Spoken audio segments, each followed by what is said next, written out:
Welcome in. Long Balls here, opening the show here on Monday, September 15th. I'm Robert. He's Yeah. Jason. Yeah. As we said, fresh off the plane last night, in from a fantastic weekend of American soccer in the high desert in Albuquerque. A weekend for Meow Wolf. Went to a party, went Yeah. to a game, and then at the game there was also a party. It was quite a time. Yeah, it was interesting, right? Because we didn't just go to a game, right? Which both of us have been to plenty of soccer games, plenty of sporting events, right? And you go for the atmosphere. You're there. Maybe you're buying some beer or some food. You're there with the fans. Maybe you make a new friend, your seatmate, or maybe you're in the supporter section and you know all those people already, and you got your banner or your smoke or whatever it is that you bring to the table. That's the normal experience. And I imagine that most of our listeners, most of you guys watching, you've been to games, right? You've been to soccer matches from whatever level, like even the lowest level all the way up. There's sort of a rhythm to it, right? Mm-hmm. You and I got some behind the scenes stuff, right? We were backstage a little bit. We got to see the tarp pull happen multiple times, which is something, it's not that you wouldn't sort of conceive of it if you think about how soccer would work in a baseball stadium like Isotopes Park in Albuquerque, but to actually understand what it takes for a team like New Mexico United to pull that stuff off, to protect their surface, and then to have to kind of rally everybody. It's not like New Mexico United, which is a very professional operation. We came away very impressed by the commitment and by the staff and all those things, but it's not like they have like a dedicated group of groundskeepers just for them who go out and take care of the field while the president of the team sits in his office, air conditioned, feeling great, and everybody else is doing their individual jobs as per their job description. It was like everybody's got to meet up on Saturday morning. Doesn't matter what you do. You do marketing, you sell tickets, you whatever you do. Controller, the president, Yeah. The accountant, accountant, all of that stuff, the president of the president of the team. team. Yeah. Got to get your water shoes on and go pull the tarp because, we've got to get the tarp off the field. Oh, wait, hold on. It's going to rain again in Albuquerque because the weather changes every 12 minutes in Albuquerque. Got to go put the tarp back on and then got to go pull the tarp back off. Like it was fascinating to see that part of it, Rob. Yeah, and just big thanks to the New Mexico United staff. They made us feel so welcome. And despite it being like their busiest week of their season and their busiest game and weekend of their summer, they went out of their way to get us anything we want, ask if we needed anything, and problem solve some technical things, and like went above and beyond in the midst of an incredibly busy weekend for the team, incredibly organized. And there was always someone to help out in a pinch or just even guide us. Everyone was like super enthusiastic to inform us about facts about the team, the city, all of this. And so let's kind of walk it through the weekend. So we get in Thursday, we scramble and did our live Friday morning show from a hotel. Yeah, with the most boring background that has ever been on a live show before. Yeah, Which is in a Friday, conference room. the lack of color on Friday show compared to the overabundance of color on Saturday. So this is from the party. So we did the show on Friday morning from the hotel. Shout out Doubletree Albuquerque. Yeah. And then we went to the New Mexico United store. And I'm telling you guys, people that are into merch, the store for New Mexico United had just about any sort of thing that you could imagine. Jackets, a myriad of colorful kits, jackets, pants, all the things.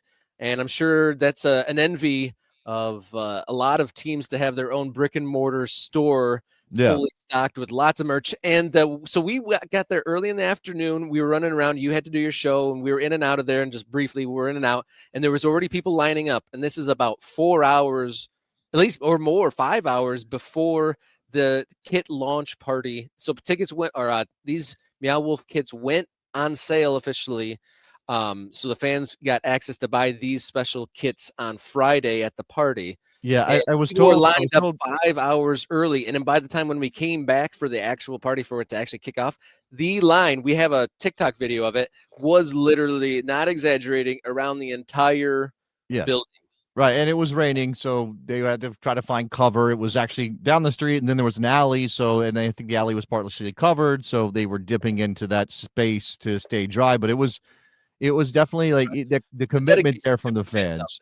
Yes, dedicated fans. In fact, here's a little I made just from the inside, just one of the displays. Yeah. It's a little loud. We can turn that down just a little bit, but obviously you get the vibe, right? There's a DJ. He's playing music. They got like a black light thing going on. They got the display of the new shirts. Two different options this year for the Meow Wolf kits, as you can see. And I was told by Ron Patel, who is the president of the team, that for a club like that, it's not like they can print up 5,000 jerseys, right? It's not. I'm sure there's a level that they try to hit. You obviously are doing math and looking at the history of purchases and kind of knowing what your data says in order to get the right number of jerseys, but it's just impossible for them to, and they have to hold some back, right? So, like on Friday night when they do the release party, people are coming in to buy the shirt, but they can't sell every shirt they have because people are going to go out to the game on Saturday for Meow Wolf Night to Yeah. buy the new shirt. So you have to hold back a certain amount for that because of the merch stand at the stadium, which means that there will be season ticket holders and people who are in line for 5 hours because they're at the end of the line who won't get their hands on the new shirt, which is Yeah. again, just a little. I'm gonna put this back up without the music, just so you can again see the two kits. And by the way, if you watch the live stream on Saturday, shout out to my man Phil and Mike Thomas. He's an MK Ultra.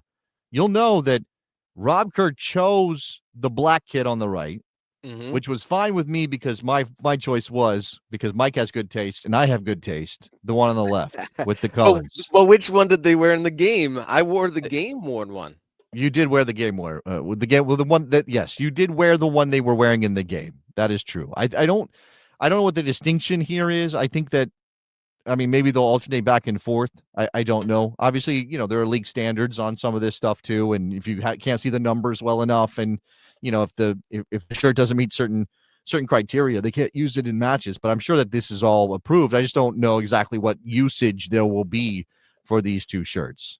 And I'll say I don't know if it came through on the game broadcast, but in stadium during the game, the players, the hologram of the Meow Wolf and the team badge and the sponsorship there just like sparkled in the stadium lights, and it was pretty incredible sight on the field. But I'll go back. Speaking of Mike having good taste, he spotted morning Yeah, kick around. morning First kick put it up. around gear. Shout out to George Donnelly.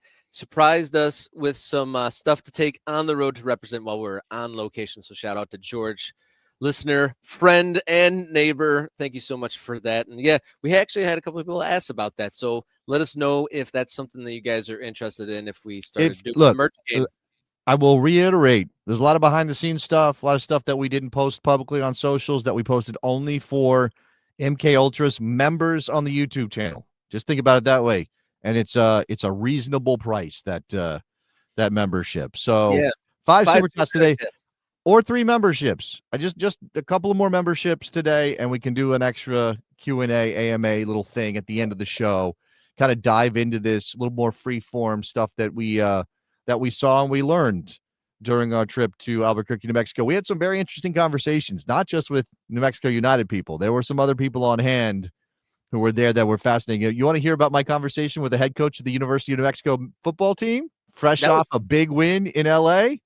You can maybe we'll talk about that later in the show. Yeah, that was pretty fun. That was an unexpected treat to rub shoulders with the New Mexico United, well, not New Mexico United, the football team, the Lobos head coach.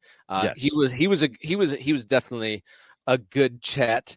And do we want to say, okay, so we went to the release party, kit party, met a lot of fans, met players, again, staff members, more than willing to go above and beyond to be great hosts and make sure everyone's having a good time. Especially, we definitely felt comfortable and very welcome throughout the weekend.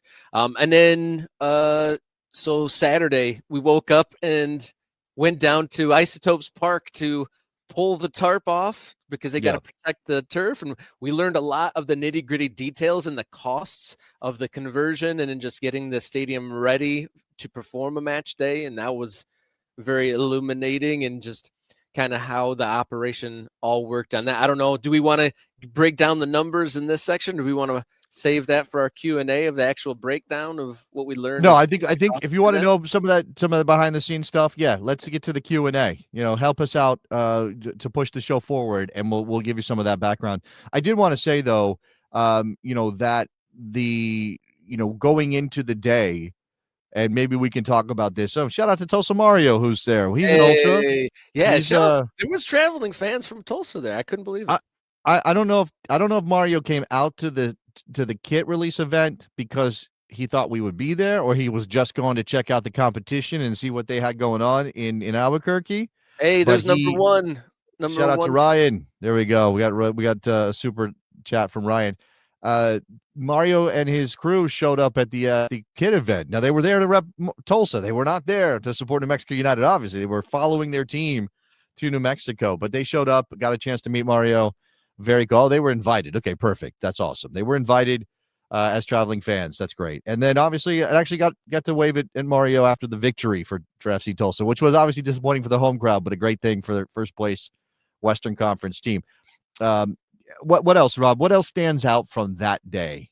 Let's bring the picture of us with Peter back up there just to show folks that are just tuning in kind of what it all looked like. So this is like early on in the show. And one thing, if you go back and watch the live show of the wildness and the density of the people in the background, we were going for a college game day sort of a thing.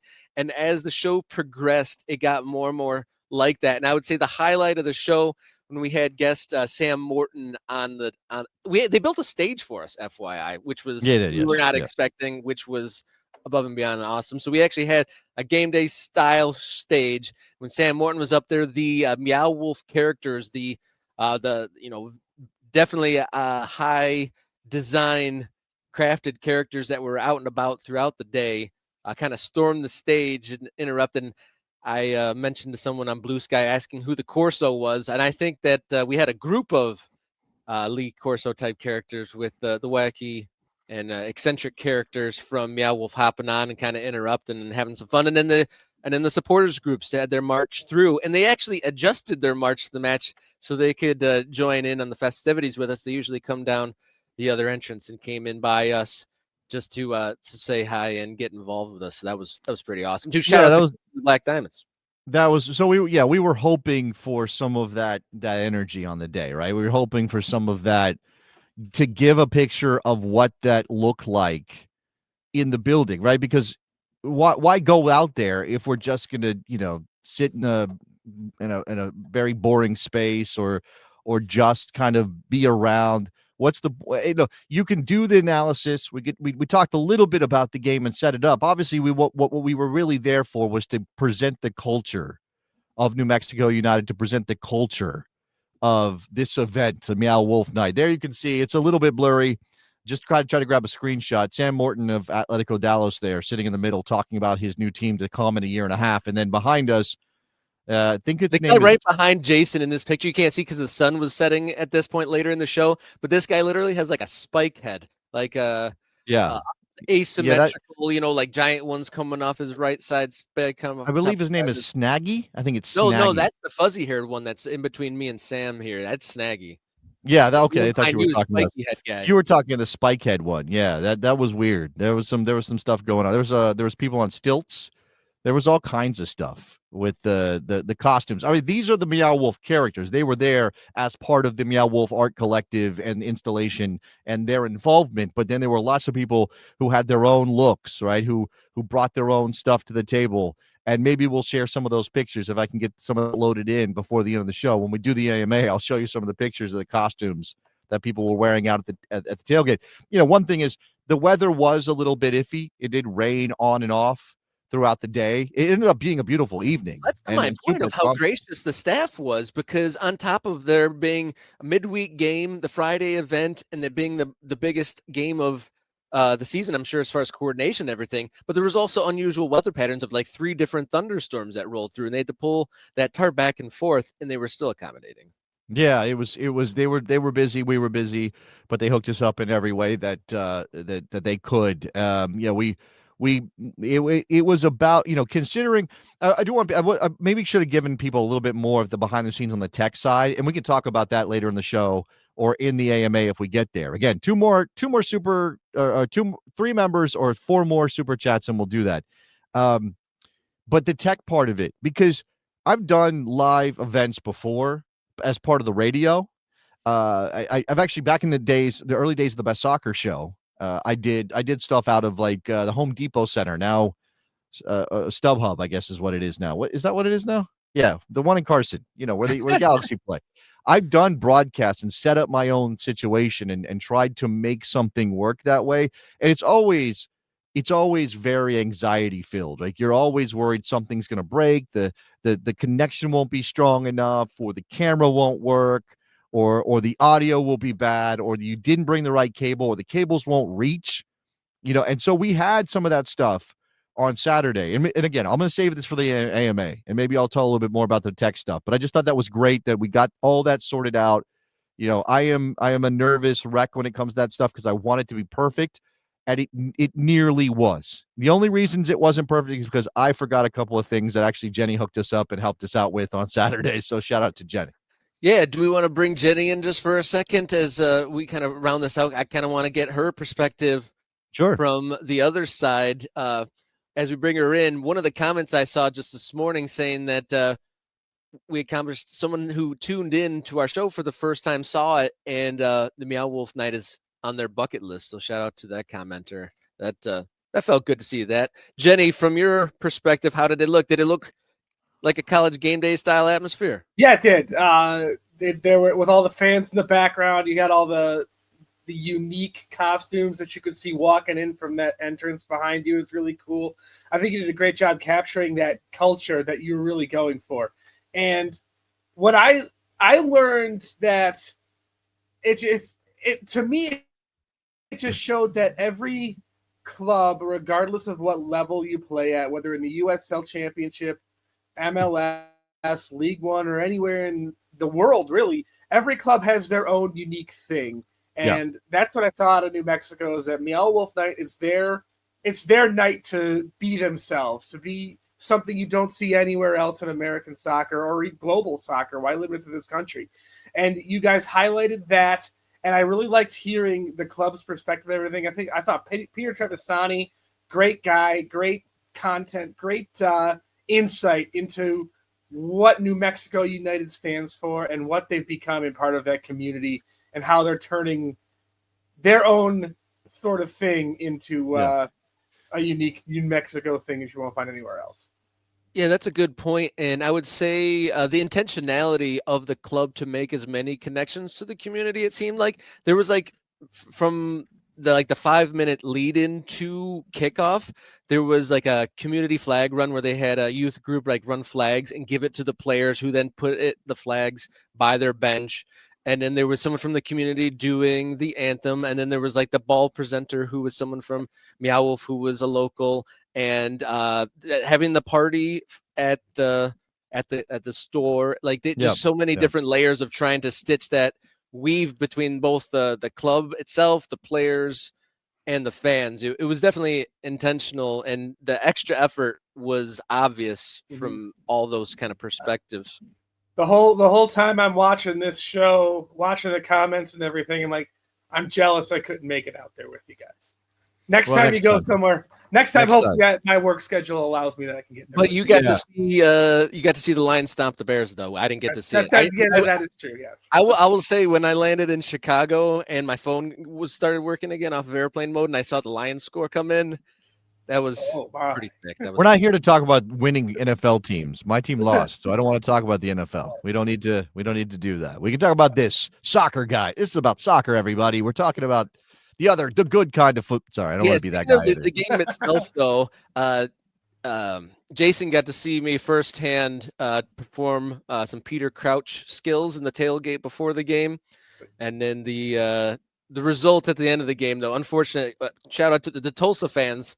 Their travel was paid off with a late winner, but an exciting game throughout. And we got to kind of pop around to a couple different locations, got to be on the field. We got the Game Boy and national anthem was pretty fun. That is not something we ourselves like. I didn't take video of it. It was an Just we can experience. put a picture up there. Well, Later. but the picture doesn't do it any justice at all. It's not a picture thing. It was literally a guy holding a Game Boy, pushing buttons to play the BitTune version of the national anthem. You mean one of these? Yeah, it was like that.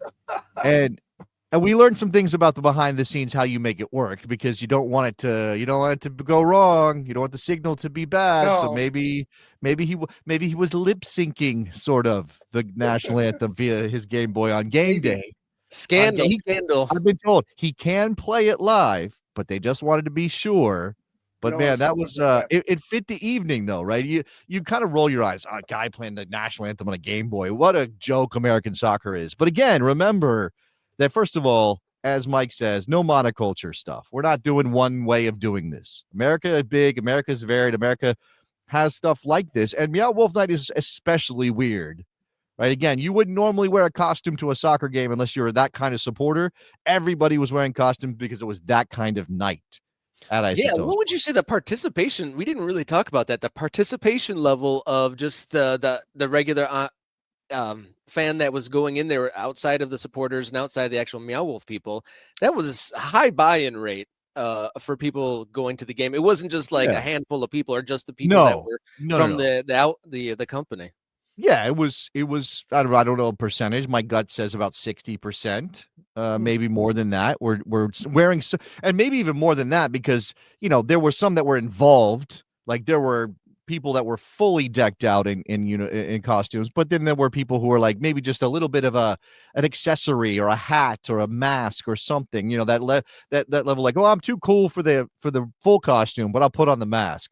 Kind of that thing. So that did happen, and again, it's part of what makes that place and that moment and that night special for that club. And I want to talk about this more because there's a whole lot more to cover and a lot of little factoids that I would love to reveal and chat about. But we need to add 3 more members or add a couple more super thanks to hit our goal to open up a final segment where we really go deeper on reflections and kind of some things we gleaned from behind the scenes from the weekend at the weekend. But so get those in. Thank you to the one we got already from Ryan. Thank you so much. And thank you everyone that was kind of following along. We had a lot of MK Ultra bonus stuff from the weekend. So if you're a member, you can go in there and get a lot of the stuff we're going to talk about. We kind of did some updates on the channel. But should we move on to long ball number 2 here? Well, hold on. I want to play this because you did get this video of the supporters. So this is from the end where the supporters sit. It again, just point out that is, and maybe there's a better angle to get a little bit more of the depth of this because there is a significant number of people there. It is second division soccer, right? It's not the top level, so there's not 10,000 or whatever, but. The committed ones came out. It was, again, the rain kind of depressed the crowd a little bit. Everywhere's got their reactions to weather. And in Albuquerque, it feels like that rain just kind of made people not sure.